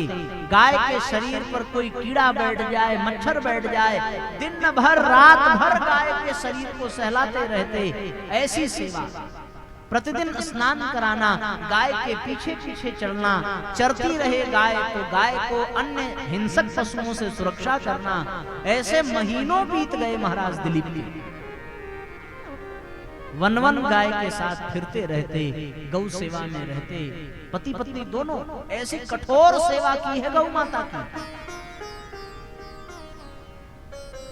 फिर गौ माता ने परीक्षा ली है। रघुवंश कालिदास जी के द्वारा लिखा हुआ बहुत बड़ा ग्रंथ है। रघुवंश में महाराज दिलीप और गौ कथा का बहुत विस्तार से वर्णन है। कैसे गौ माता ने परीक्षा ली है महाराज दिलीप की, कि गौ माता घास चलते चलते गुफा में चली गई और महाराज दिलीप ने सोचा कि गुफा में सुरक्षित हैं, थोड़ा विश्राम कर लें। और अंदर से शेर के दहाड़ने की आवाज आई। भाग करके देखा तो शेर गौ माता के ऊपर अपना पंजा रखकर उनके मांस को चीरने ही जा रहा है। महाराज दिलीप खड़े हो गए, अस्त्र शस्त्र का प्रयोग कर शेर को मारना चाहते हैं, पर इनके सारे अस्त्र शस्त्र और शरीर जड़वत हो गए। शेर मानो काल का रूप धारण करके शेर कहता है कि मैं साक्षात भगवान शंकर का अनुचर हूं, मुझ पर तुम्हारे अस्त्र शस्त्र का कोई प्रभाव नहीं होगा। व्यर्थ परिश्रम न करो, वापस लौट जाओ। जितना तुमसे बन पड़ा तुमने इस गाय की सेवा की, अब तुम्हारा काल खत्म हो गया। उन्होंने कहा कि महाशय, गाय की हमारी जिम्मेदारी है, गुरु की आज्ञा है गाय की सेवा करना, हम कैसे चले जाएं? बोले अब तो जाना ही पड़ेगा, क्योंकि इस गाय को तो अब हमसे कोई भी नहीं बचा सकता, स्वयं भगवान भी नहीं छीन सकते, ये हमारा शिकार है। महाराज दिलीप ने कहा आपको मांस ही चाहिए, हम अपना शरीर आपको उपस्थित कर देते हैं, आप हमारे प्राण ले लीजिए, हमारे शरीर के मांस का भक्षण करिए, गौ माता को छोड़ दीजिए। उस शेर ने समझाया दिलीप को कि एक न एक दिन तो इसे मरना ही है, तुम जिंदा रहोगे तो ऐसी हजारों गायें पाल लोगे, गुरु नाराज हो जाएंगे तो ऐसी सैकड़ों गायें उनको दान कर दोगे, क्यों इस गाय के चक्कर में पड़े हो, इससे ज्यादा तुम्हें पुण्य मिलेगा। महाराज दिलीप ने कहा कि हमें ऐसा पुण्य नहीं चाहिए, वर्तमान की जिम्मेदारियों की उपेक्षा करके भविष्य के पुण्य की कल्पना करना ये उचित नहीं है। आप कृपा करिए, हम पर दया करिए, आप इस गौ को छोड़ दीजिए और हमारे प्राण हर लीजिए। बड़ा लंबा संवाद है रघुवंश में महाराज दिलीप और उस शेर का, संक्षेप में आपसे कह रहे हैं। तब जाकर के शेर तैयार हुआ और जड़वत दंडवत खड़ा डंडा जैसे अचानक धरती पर गिर जाए वैसे दंडवत गिर गए महाराज दिलीप उस शेर के सामने, अपने शरीर को प्रस्तुत कर दिया। शेर जोर जोर से ठहाका लगा करके दहाड़ने लगा और महाराज दिलीप ने सोचा कि अब तो जीवन समाप्त है, गौ माता का ही ध्यान करने लगे। चिंतन करते करते करते करते थोड़ी ही देर बाद उन्होंने देखा कि वो शेर विलुप्त हो गया है और गौ माता साक्षात प्रकट होकर के कह रही हैं कि हमने तुम्हारी परीक्षा ली है, तुम्हारी निष्ठा से मैं बहुत प्रसन्न हूँ, मैं तुम्हें वरदान देती हूँ, तुम्हें संतान की प्राप्ति होगी। ऐसी कृपा की है गौ माता ने। इसलिए साथियों, हम सब लोगों को गौ माता का पालन पोषण भी न कर सकें तो कम से कम सम्मान करें, शोषण होता न देखा जाए। गौ हत्या इस देश में बंद होनी चाहिए, गौ के प्रति श्रद्धा का, पूज्यता का भाव होना चाहिए। तब जाकर के जीवन में भारतीय संस्कृति को फिर से वह गौरव प्राप्त होगा जिसके लिए भारतीय संस्कृति जानी जाती है। गौ, गंगा, गीता, गायत्री और गुरु, यही भारतीय संस्कृति के आधार हैं। इसलिए साथियों, आज तो हम लोगों ने गौ माता के विषय में कुछ सुना समझा। आने वाले 3 दिनों में हमें इन सब बिंदुओं पर चिंतन करना है। गुरु के विषय में भी, गायत्री के विषय में भी, गीता के विषय में भी, गंगा के विषय में भी। 5 में से गौ की चर्चा आज हम लोग कर रहे हैं, बाकी के 4 बिंदुओं पर भी चर्चा करनी है। 3 दिन का ही समय शेष है और इस 3 दिन में इन 4 विषयों पर संभवतः पूर्ण प्रयास होगा कि विस्तार से हम लोग चर्चा करें, हर विषय के साथ पूर्ण न्याय किया जा सके और इस गौशाला में बैठ करके गौ माता के संरक्षण में दिव्य लाभ और आनंद पाया जा सके। ध्यान रहे, कल से 5:30 बजे यहाँ गायत्री जप का शुभारंभ हो जाएगा। जो लोग उसका लाभ ले सकेंगे, लेना चाहेंगे, वो आ जाएंगे। हमने प्रारंभ में ही बता दिया, जो विलंब से आए हैं वो पहले आने वालों से पूछ लेना कि गायत्री मंत्र का जाप 15 मिनट यहाँ 5:30 बजे से 5:45 तक यहाँ कल से गायत्री जप का क्रम होगा। आप सब ठीक समय पर आ जाएंगे तो आपको भी इस महान अनुष्ठान का लाभ मिल जाएगा पुरुषोत्तम मास में। और उसके पश्चात फिर 8:30 बजे तक विस्तार से कथा का क्रम चलेगा और फिर आरती करके हम लोग क्रम को संपन्न करेंगे। क्योंकि आज गौ कथा के कुछ प्रसंगों पर हम लोगों ने चिंतन किया है। यद्यपि गौ महिमा जितनी कही जाए उतनी कम है, गौ माता का जितना वर्णन हो उतना कम है, फिर भी हम सभी आज गौ माता के विषय पर चिंतन कर रहे हैं। स्वभाव पूर्वक गौ माता की ही आरती हम लोग करेंगे और आरती का क्रम यहाँ से प्रारंभ होगा। दीपक प्रज्वलित कर लेंगे, उसके पहले कुछ पल फिर से भगवान का नाम संकीर्तन और गायत्री मंत्र का थोड़ी देर गायन भी करेंगे। तो उसके बाद आरती, तब तक तैयारी कर लें। आइए कुछ देर गायत्री मंत्र का गायन करें। ओम भूर्भुवः स्वः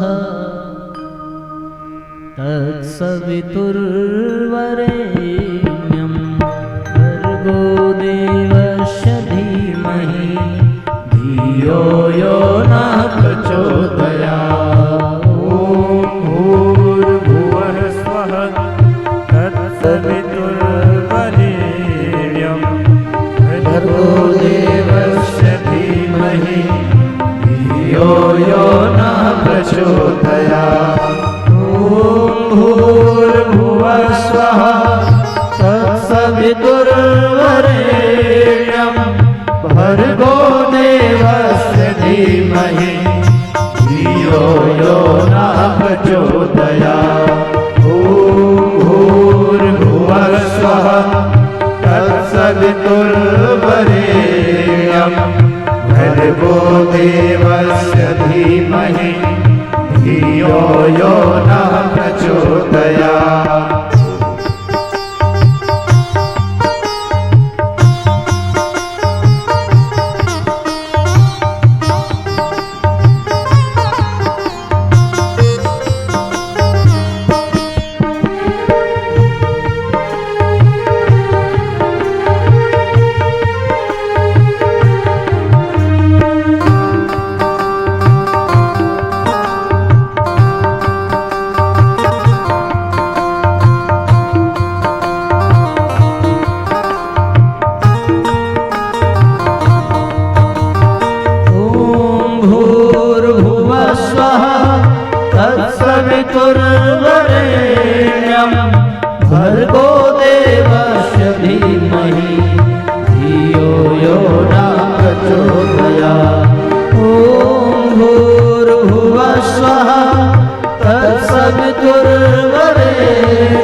तत्सवितुर्वरेण्यं भर्गो देवस्य धीमहि धियो यो न प्रचोदयात्। ॐ भूर्भुवः स्वः तत्सवितुर्वरेण्यं भर्गो देवस्य धीमहि धियो यो न प्रचोदयात्। ॐ भूर्भुवः स्वः तत्सवितुर्वरेण्यं भर्गो देवस्य धीमहि धियो यो न प्रचोदयात्। ॐ भूर्भुवः स्वः तत्सवितुर्वरेण्यं भर्गो देवस्य